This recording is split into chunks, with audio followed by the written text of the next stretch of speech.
Welcome to Man Kitchen Recipes. I'm Kevin, and I got to tell you, we make Spanish rice probably at least once a week, maybe twice.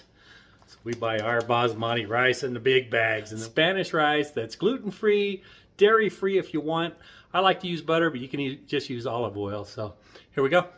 Start off with a couple tablespoons of butter. If you're dairy-free, you can use olive oil.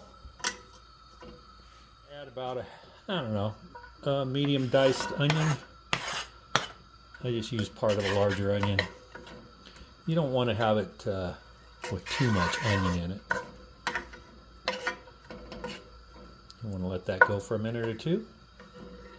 Okay, after about a minute, minute and a half, you want to add a cup of basmati rice is what I like to use. You can use your favorite grain rice. And what you want to do is you want to toast up the rice a little bit, so mix it up with the butter and the onions. And then spread it out.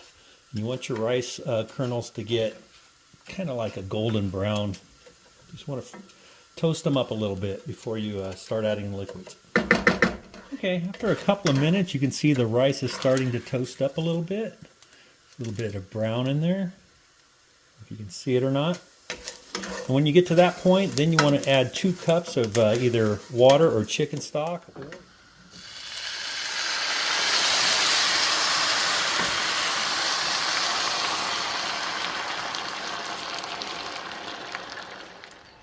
Okay, and I like to use the 10-ounce can of fire-roasted Rotel diced tomatoes and green chilies.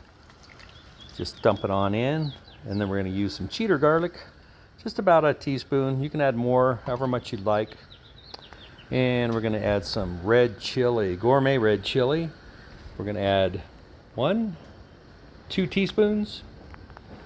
We're going to add some salt. We're going to add 1 teaspoon. And some ground cumin, just 1/8 of a teaspoon, or you can do a pinch, or you can eliminate it altogether. Then you want to mix it up really well, and you want to bring it back to just a simmer.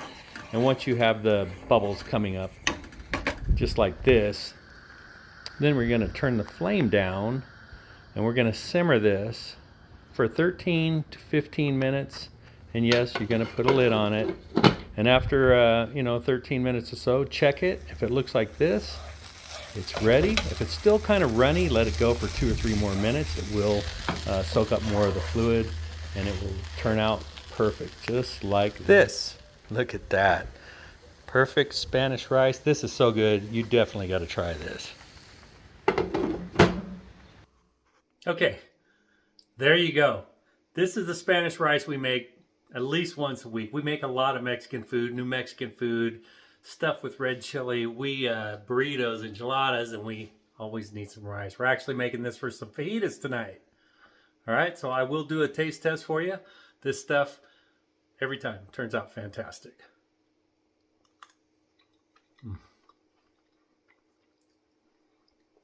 Perfect. If you want this recipe, it is on my website, ManKitchenRecipes.com. Thanks for watching. Hope you have a great day. I hope you give this rice a try. It's amazing.